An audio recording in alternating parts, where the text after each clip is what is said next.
Tukiwa kando kando mwa ziwa Kivu, hii ni idhaa ya Kiswahili ya MTV, tukutangazia mbashara kutoka Afrika ya Kati, mashariki mwa Jamhuri ya Kidemokrasia ya Kongo katika mji wa Goma.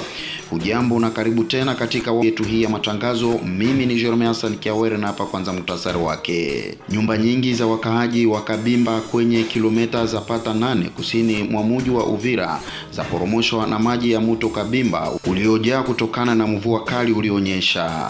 Naam, mvua imeanza toka saa 12 asubuhi hii leo, wakati watu wameanza kuamka, wanafunzi wakianza kujiandaa kwenda mashuleni. Mvua imepiga kali kabisa. Na huku Tanzania, Rais Samia Suluhu Hassan amezindua mradi mkubwa kwa kuongeza uwezo wa nishati kutokana na misukosuko duniani, ili kuongeza uwezo wa nchi kujilinda dhidi ya misukosuko ya kimataifa.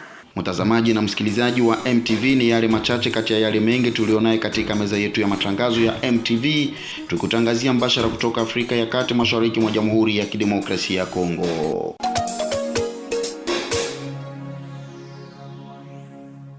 Naam, na sasa tuanze moja kwa moja kuchambua yale yaliyogongwa vichwa vya habari, tukielekea Kivu Kusini, wakati tumeambiwa kwamba nyumba nyingi za wakaaji wa Kabimba kwenye kilomita za pata 8 kusini mwa mji wa Uvira za poromoshwa na maji ya mto Kabimba uliojaa kutokana na mvua ulionyesha mapema ya asubuhi ya leo, mvua ambayo imepelekea kuzorota kwa shughuli za soko na shule. Tumezungumza naye Thomson Unjibatangalwa William akiwa katika mji wa Uvira. Naam, mvua imeanza toka saa 12 asubuhi hii leo, wakati watu wameanza kuamka, wanafunzi wakianza kujiandaa kwenda mashuleni. Mvua imepiga kali kabisa, hivyo mito imejaa, haswa mto Kabimba unaopatikana kwenye kilomita za pata 5 hivi nje kidogo ya mji wa Uvira kuelekea upande wa Baraka huko kusini. Na ni katika kijiji hicho cha Kabimba ndiko ambako kumetokea madhara mengi, haswa nyumba nyingi zimeporomoshwa, mawe yametoka milimani yakija na maji kubomoa majumba na vitu vingi vimeondoka. Mpaka sasa serikali haijatoa takwimu ikiwa kuna watu ambao wamefariki, ikiwa kuna watu ambao wamepotea. Bado taarifa hazijahakikishwa, hazijatolewa bado na serikali, ila sehemu zingine kama vile Kalundu, maeneo ya Kalimabenge, Mulongwe, Kavira huko mvua ilikuwa kali, shughuli za soko hazikuwa kama kawaida. Wanafunzi walianza kuingia mashuleni saa 2 asubuhi, wengine hata saa 3. Mvua hiyo umenyesha wakati hali ya kiusalama bado inaendelea kudidimia. Hali kwa sasa ikoje? Hali ya kiusalama kwa sasa bado ni tete, kwa sababu toka saa 10 alfajiri ya hii leo mapigano makali tena yameripotiwa katika vijiji vinavyoinukia mji wa Uvira, huko Bijombo kwenye almashauri za Kijaga. Huko wamepigana na serikali. Mpaka sasa bado wanakungutana, wananchi wanakimbia wakienda porini na mizigo, wanawake wakiwa wengi pamoja na watoto wachanga, na hivyo wanasumbuliwa sana na mvua, kwa mujibu wa shirika ya Sosiko RDC. Tukirejea katika maafa ya mvua, viongozi wa serikali wa maeneo kwa sasa wanasemaje kugharamia hao ambao wamepoteza nyumba zao na watoto ambao wamelala chini pasipo huduma yoyote mvua ikinyesha? Viongozi wa serikali ya mahali wamejielekeza eneo hilo asubuhi huu mchana, baada ya video kusambaa kwenye mitandao ya kijamii zinazoonyesha jinsi vile nyumba zilikuwa zikibomoka, na tunasubiri kile watakachokitamka hapo baadaye, kwa kuwa ilibidi kwanza wafike wajionee hali halisi, na uamuzi hatua ambayo itachukuliwa itatolewa hapo baadaye, baada ya wao kuona kwa macho yao kile ambacho kinaendelea katika kijiji. Na Thomson Unjibatangalwa William, tunakushukuru kwa kujibu kwa swali zetu. Asante sana. Shukrani. Ilikuwa ni mwandishi wetu Thomson Unjibatangalwa William akiwa katika mji wa Uvira, Kivu Kusini. Tukitoka huko Kivu Kusini tunakwenda Ruchuru, ambako miradi ya maendeleo kwa sasa yashika kasi kutokana na ujasiri ulioko kwa sasa. Barabara Burai Bunagana ikianza kukarabatiwa na shirika la ISSN, ikiwa walinda mbuga la wanyamapori Virunga chini ya mamlaka ya uongozi wa FCM 23. Taarifa zaidi naye Oster Marivika. Baada ya ukarabati wa barabara Sake Masisi, kwa sasa shughuli za ukarabati wa barabara Ruchuru Bunagana za shika kasi. Wataitengeneza mpaka Bunagana. barabara hii ikiwa na umuhimu kwa shughuli za kibiashara na usafiri wa abiria pamoja na watu na wakaazi. Iyo muti mliongoa tukaba tubakendelea hivi tutakuwa mzuri. Fanya kanalizasyon ya mai sio kesi mko naifanya ingabo. Asante basi kazi njema. Asante. Hii kariere wametosha hapo. Huku tu. Kariere ya mzuri. Bahati Musanga Erasto ni mkuu wa mkoa wa Kivu Kaskazini upande wa AFC M23 ametembelea eneo hilo na kuendesha ukaguzi. Hii barabara watatengeneza mpaka wapi? Watatengeneza kama mpaka Bunagana. Inaanza wapi? Inaanza Burai mpaka Bunagana. Watu watakuwa nakimbia sana sasa. Yesu, umeona wakinzi wako natengeneza. Waone mashini ziko humu ziko natengeneza. Hii barabara ina umuhimu gani? Hii barabara inaunganisha Kongo na Uganda. Yaani inaanzia kwa frontier ya Bunagana kwenda Goma. Ina muhimu sana kwa raia yetu. Lakini hata hivyo tulizungumza naye Press Mpabuka, mkuu wa wilaya ya Ruchuru, akisema kwamba pamoja na barabara hii Bunagana itapata umeme hivi karibuni. Jina ya Binza yenyewe ilikuwa ya mbaya. Binza ni groupement inayopatikana katika shoferi ya Bwisho. Kuna na site Nyamilima. Tangu chama cha FC23 kimeingia katika maeneo ya Binza, tangu tumefungua njia zote za Tongo huko Bwito kwenye tulikuwa, jina ya Ruchuru yenye ilikuwa ina uchungu sasa imeanza kuleta furaha, kwa maana raia wameanza kuishi amani. Ni miradi gani ya maendeleo, kilimo, afya mnafanya? Miradi kwanza nyuma ya vita iliomba kufanya kazi za maendeleo sasa, ukarabati na kujenga nchi. Mheshimiwa Gavana baba wa jimbo la Kivu ya Kaskazini, Mheshimiwa Kamaradi Bahati Musanga Erasto, acha tumpongeze kwa kazi kubwa ambazo amezifanya. Yeye haongei mambo mingi. Yeye ni kwa vitendo. Na hautamuona sana anakuja anzisha kazi. Anaweza kuja kuinogiri. Mumepanda hapa kwa barabara kupanda Jomba. Barabara hiki inajengwa. Lakini mlishaona basi hata siku moja tunasema wapasha habari mkuje na sisi tunafanya publicity na fete. Hapana. Vilalo vimejengwa. Kilalo ya Murompo Kiwanja, kilalo ya Kinyandoi, kilalo ya Kishaka, kilalo ya Mabenga, kilalo ya Rwindi. Hapo Nyahanga kumejengwa vilalo viwili katikati ya 50 metri kwenye raia walikuwa napita na magari katika maji.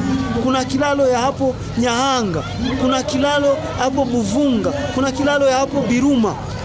Ni kazi kubwa ambazo zimefanywa kwa muda mchache, na sisi kia kushangaza chama chetu cha FC23 kinafanya hizi kazi na hatuna mamilioni ya madola kama government ya Kinshasa.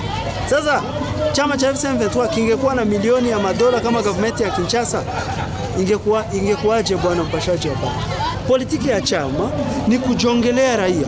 Raia ndiye boss. Raia ndiye ana neno. Raia amepewa nafasi ya mbele. Tunajongelea raia, tunafundisha raia, na kisha raia yeye peke anaendelesha kazi. Hali iko safi kabisa. Sisi tunaona hali iko bien sana kabisa. Kwa usalama hali iko bien. Mnachokihitaji nini? Tunahitaji usalama tu. Usalama kama huko mwingine, vitu vyote vinaendelea nzuri. Ukaangalia hali ya mbele na ya leo, utofauti uko wapi? Kwa tofauti kabambi juu hali ya mbele ilikuwa maki tuseme kwa kulala kwanza usiku ilikuwa inakuwa magumu ya insecurity. Basi ile kwa security moja mzuri sana tunafurahia kabisa. So tumika tunaweza 24/24 tunaweza tembea 24/24 na kujua usalama hivi. Hapa kiwanja ndio. Yenyewe mnahitaji kama raia ni nini sasa? Mashamba tu, problema mashamba ndio inatusumbua sana. Hiyo mashamba kwa tunalimia kwa mtu anapata kiasi kidogo. Bunagana imekuwa ni mji muhimu. Sehemu moja ni Kisoro upande wa Uganda na sehemu nyingine upande wa Jamhuri ya Kidemokrasia ya Kongo ambako kulikuwa shughuli kubwa na muhimu za kibiashara. Huu ukiwa ni mji muhimu kwa wilaya ya Ruchuru. Upande wa kilimo mambo iko mzuri. Hapo awali na government ya Kinshasa ikingali Goma walifanya makosa kadhaa na mambo mabaya na machafu. Walikamata, nataka nikupatie mfano, soko ya mahindi wakaipatia nchi ya Tanzania. wakaua soko ya mahindi yetu ya nchi ya Kongo ya kutoka kwetu Ruchuru, na wakafungia magari za kubeba chakula zisipande mjini Goma. Naam, ilikuwa ni ripoti yake Oster Marivika, mwandishi wetu wa habari Kinshasa.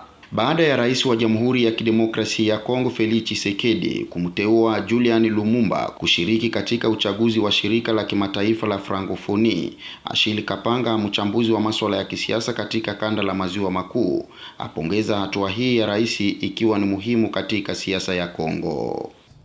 Kwa kweli nawaza ni vizuri sana wakati rais wa nchi aliangalia ya kwamba mwenye alikuwa hapo, yani huyu mshikiwabo ni bindi, na kwa kuweza kuendelesha siasa mzuri yafaa tuweze kuweka hapo bindi, kwani hata tulikuwa na makandidati wengi. Rais aliona kama ni vema kutia hapo bindi, mtoto wa Lumumba.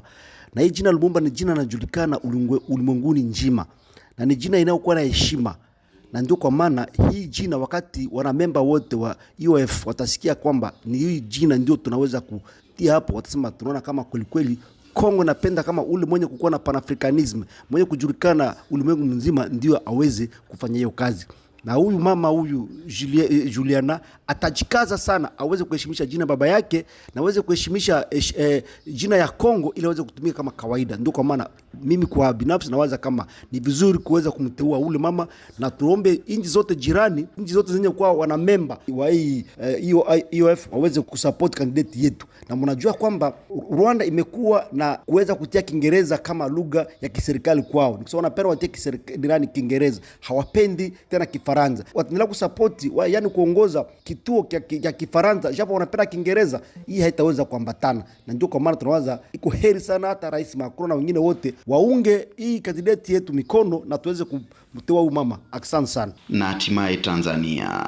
Rais wa Tanzania Dr. Samia Suluhu Hassan amezindua mradi mkubwa wa mafuta kwa kuongeza uwezo wa nishati kutokana na misukosuko duniani ambayo hupandisha mafuta kila siku. Samia amesema mradi huu muhimu nchini mwake itakuza kuongeza nguvu za kitaifa. Kwa Wizara ya Nishati, kuimarisha akiba ya kimkakati ya hifadhi ya mafuta au National Strategic Petroleum Reserve ili kuongeza uwezo wa nchi kujilinda dhidi ya misukosuko ya kimataifa na nishati, ikiwemo mabadiliko ya bei katika soko la dunia. Kama tunavyoona, misukosuko iliyotokea hapa karibuni wiki iliyopita na tunayoendelea nayo tayari imeshapandisha bei ya mafuta kwa 13% mpaka jana. Sasa hatujui leo na siku zinazokwenda, lakini tumuombe Mungu watu wale wakae juu ya meza, wazungumze, wakubaliane na hii misukosuko iishe, ili dunia irudi katika hali ya kawaida kuendesha chumi za nchi zetu. Kwa hiyo ni vyema kutokana na mabadiliko hayo ya siasa za kidunia tukawa na mradi kama huu ili kujihakikishia usalama wa nishati hii ya mafuta. Tanzania na Uganda kwa sasa likianzisha mradi mwingine ya kuweka pipeline za petroli kwa manufaa ya mataifa mawili rafiki.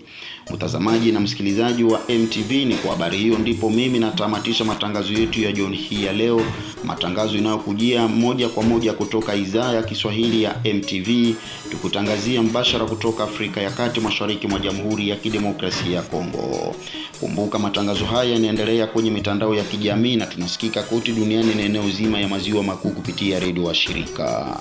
Kwa niaba ya wote walioandaa matangazo haya, mimi ni Jeremy Hassan Kiawere, hadi wakati mwingine, kwaherini.